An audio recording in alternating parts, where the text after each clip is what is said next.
it do, what it do, what it do. It's your boy Badger. And it's Maha. And we're back to back with another video.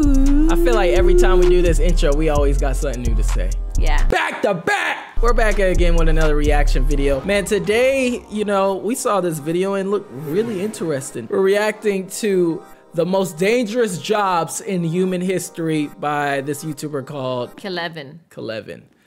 Yes. But Yeah. before we get into it, Give him the verse of Verse the of the day. Say day. less. The verse today comes from 1 Samuel 3, verse 9. He told Samuel, "Go and lie down. If he calls you, say, 'Speak, Lord, for your servant is listening.'" So Samuel went and lay down in his place. all right, man, let's get into it. This is the most dangerous jobs in human history. These are some of the deadliest jobs in all of history. Is this someone actually talking, The or first is job this on AI? the list is the tin opener. What's that, you may be asking? Okay, I know you picture hear a that dude voice. That is not an AI type voice. Okay. and surrounded by explosives. Now, take that mental image and replace the tin can with a submarine. Okay, maybe the explanation could have been slightly more clear. Basically, in World War I, submarines were really useful. Both sides would stuff their submarines full of secret codes and messages, knowing that more likely than not, if that submarine would be destroyed, then so would the contents of the machine. And that was mostly true. More often than not, the secret codes and messages locked inside submarines would stay there forever, completely unrecoverable. But that didn't stop both sides from trying. Which is where these guys come in. The tin openers. Their tin job was to try to openers. break into these sunken submarines to get to the secrets inside. While I'm talking about this job, just keep in mind that this was during World War Whoa. I. We didn't have crazy modern diving equipment or anything of the sort. Think of a diving suit as a metal tube that just happened to have oxygen inside of it. I mean, look at this dude. Does that look comfortable in any way? Heck no. I don't think really so. heavy. But the danger of this job wasn't just due to comfort, or even due to the suits, as a matter of fact. Think about it this way. The submarines they were looking for were at the bottom of the ocean. Okay. How'd they end up there? Most of the time, it's because they were blown up by mines. Yep, that's right. The submarines How would do they get the mines down there? Maybe they were dropped. Ah, that makes sense. often be in the middle of a minefield. So even if you did every dang thing perfectly, your suit never malfunctioned and you made it all the way down, well, there's a good chance a random mine will decide, my time is now, and commit genocide on itself. That was Oh yeah, and one more thing I'd like for you to keep in mind. The way they got into these subs wasn't by just opening a door. Nah, that'd be too safe. The most common method to get into the subs was via explosive, because why not detonate a powerful explosive in the middle of a minefield? Yeah, these dudes did not have the highest of survival rates, but they're nothing compared to some of the jobs coming up next. It only gets more deadly from here. Next up, we got the lime burners. To understand what a lime burner does, first you need to understand what quicklime is. It's got a ton of uses. The main ones historically used are holding buildings up and burning people's eyes out. So maybe those two functions have given you a small idea as to why it's so deadly. The role of lime burners was to put this stuff together inside of factories. But don't worry, quicklime isn't reactive or explosive in any way. Unless it comes into contact with water. And I mean water in any form. Like, for example, sweat. Hey, did I mention that quicklime is created inside of a furnace at 1500 degrees Fahrenheit? Truly unfortunate. The situation a lot of the time would end up with the quicklime reacting to water in some way. Mostly to the detriment of the worker. To get a truly good picture of what happens when you come into contact with it, allow me to read out the list of symptoms. Coughing, sneezing, and labored breathing to begin with. After that, it evolves. In this stage, it can burn holes in the nasal septum, Oh my God. which is the thing that separates your nostrils. It can cause extreme abdominal pain and vomiting. Also, just want to throw this in here, it can also produce enough heat to light things around it on fire. Quick public service announcement to any lime burners in the audience. Try not to touch quicklime. It's not beneficial to your health. Glad I could help. No need to thank me. Thanks. There was one time a Roman general was fighting these dudes named the Characatani, who had managed to hide in caves that the Romans couldn't access. Instead of charging blindly into the caves and losing all of his men, the Roman general decided to use the old military strategy of flinging stuff at them until they surrender or die. In this case, the stuff was quicklime powder. The general had his men pile up large mounds of limestone dust at the entrance of the cave. Huh. The Charikatani didn't think much of it at first, but the next day the wind blew the quicklime into the cave, and the Charikatani began to suffer immensely, choking on the dust as their eyes and throats were severely irritated. After 3 days of complete suffering, the Charikatani surrendered. That's a pretty terrifying substance to work with. That's You know a another crazy pretty way to terrifying die. substance to work with? That's right, military-grade explosives. Welcome to the wonderful career known as being a Petardier. You heard the saying, hoisted by your own petard? No. That was about these dudes, the Petardiers. Okay, I've been saying Never that heard word a that. lot, but what does it mean? Well, a petard is a cone-shaped thing full of explosive material. It was used often during wars, because when ransacking someone's castle, the main obstacle between you and their vast riches is often the giant walls. So to overcome said obstacle, some dude had the genius idea to create this thing, the petard. You fill it with explosive powder, attach it to a weak point in the wall, and light it. At that point, it's a mad dash to cover. This was one of the most dangerous parts of the job. Think about it. Petards aren't light. They often took like 4 guys to carry, and you're carrying it through an active battlefield towards an enemy castle. The enemy knows how dangerous that thing is. So they're doing everything in their power to crack your skull, or to even set off the petard. Oh my gosh. If by some miracle you make it to the weak point in their castle wall, which I'd like to add is the most heavily defended, then you have to affix a live bomb to the wall. You stand there, light it, then sprint full speed in the other direction. The Like phrase ding from dong, earlier, bitch. hoisted by your own petard, comes from the fact that being blown up by your own bomb was Dang. incredibly common. What an interesting profession. Next up, we got the Sappers. If you have Some weird claustrophobia, names. you would be a great fit for this How job. do you draw? a That's because the thumbs up? Sappers were miners, but not normal miners. These guys would only work during battles, tunneling underneath the battlefield in the hopes of getting to the enemy castle. They would tunnel all the way under a battlefield towards the enemy castle, stone by stone.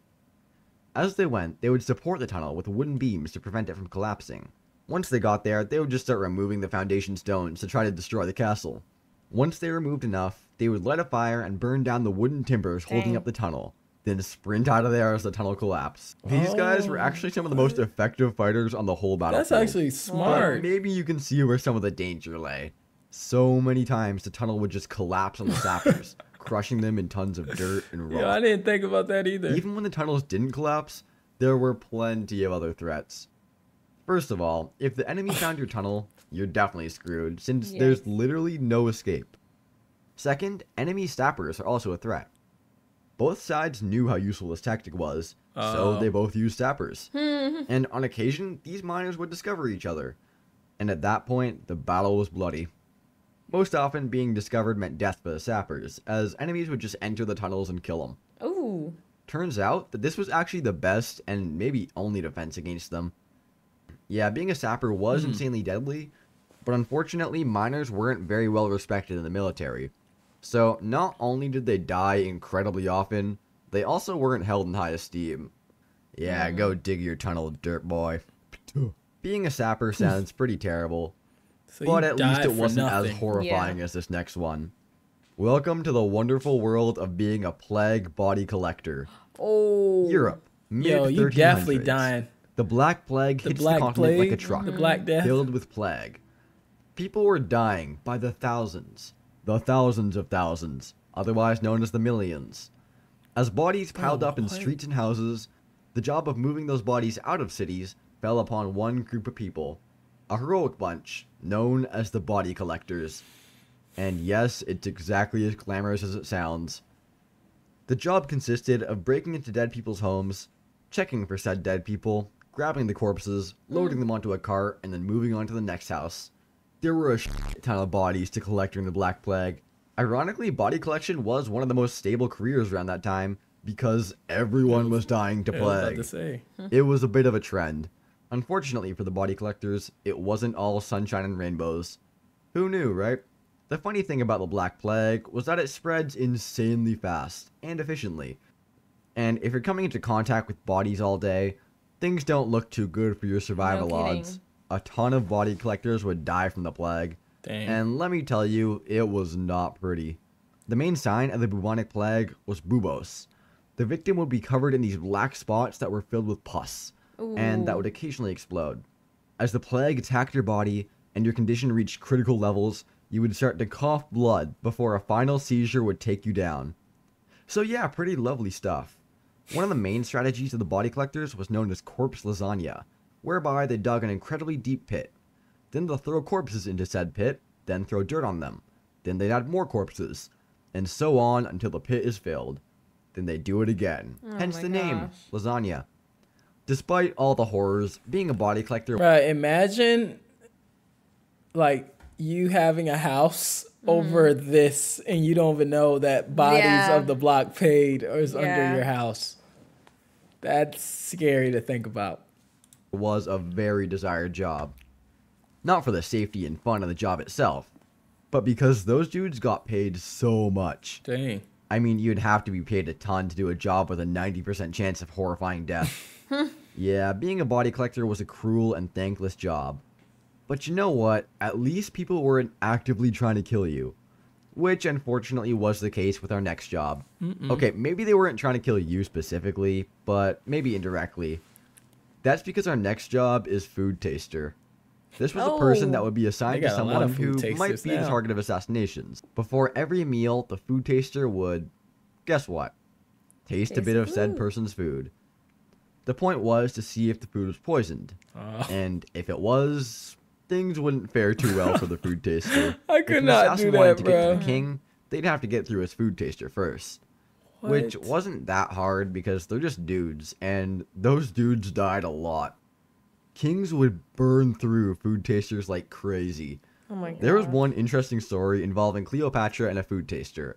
Cleo and Mark Antony were in a relationship, but a bit of a sketchy one.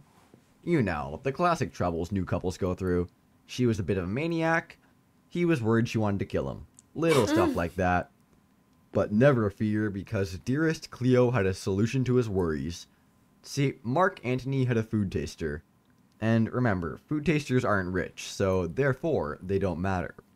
Cleo told Mark to put a flower from her garland into his drink, then told him to drink it. He was about to do it, but then Cleo told him to stop, and got his food taster to drink it instead. The food taster didn't really have a choice in the matter, and he took a drink. Within minutes, he was dead. Cleo then goes, "If I wanted to kill you, I could have." Now, this was supposed to be a story about how cool Cleopatra is, but I can't help but feel bad for this food taster and all the others that came before him. It's just pretty messed up, you know? He was used just as a prop. That shows how dangerous their jobs were. They could be killed at a moment's notice. So, those were some of the worst jobs in human history. Oh my gosh. Which one did you think was the worst out of what he shared? Probably the last two. The Black Plague joint. Yeah. And the food taster. Yeah. Food taster, I don't even know why you sign up for that. You just really saying like, I mean, 50-50. Yeah. The food tasting one's the most wildest actually.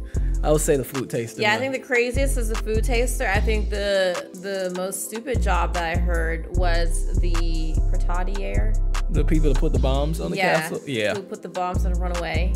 Yeah. Surely there had to have been a better option. But I guess not if that was... Yeah, that's what they had. That's all they knew. Yeah. But no, that was a good video. Yeah, interesting. Learned a lot on that one. In the comments, y'all put down which one y'all thought was the most dangerous in that video. Like, comment, subscribe, hit that bell notification, and we'll see you next time. Yes, in AG, 2G, all glory to God. Peace out.